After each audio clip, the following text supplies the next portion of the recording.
Peace, gods and goddesses. It is I'm Ra, the Sun God, and welcome to episode 3 of The Sun God Speaks. And I'm very excited about today's topic because we're talking about the return of the divine feminine. Now, I'm a huge feminist, and this is one of my favorite topics to speak on whenever we're talking about the spiritual realm. The most popular image of a trinity that we have is a Father, a Son, and a Holy Spirit. But back in ancient Egypt, the trinity was a lot different. They had a father, a son, and a mother. It always used to confuse me how we were all made in God's image, but all the images we got of God were men.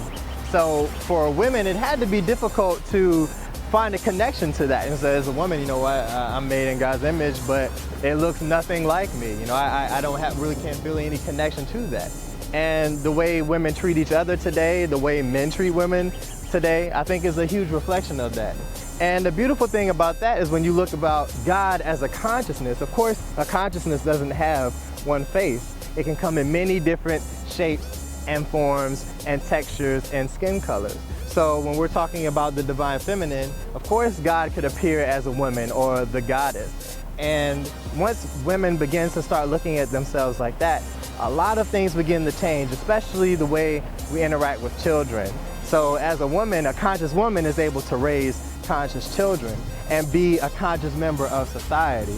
And that's a word we use a lot in society today, conscious. I'm a conscious brother, I'm a conscious sister, but what are you conscious of? And when you know yourself, you begin to know everything around you, because obviously everything outside of us is inside of us as well.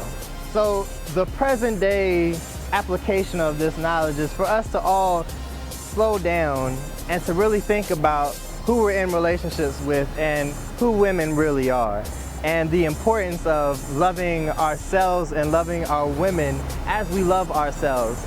And when that dynamic begins to change, a lot of the divorce rates, a lot of the sexual abuse, a lot of the violence against women will end, because once you see your woman as a divine being, you're going to change the way you act towards her, because we wouldn't treat a goddess like that.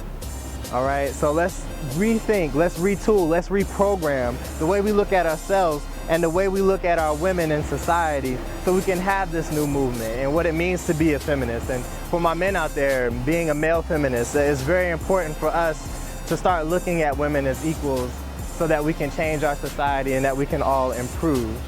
I'm Ra. Peace.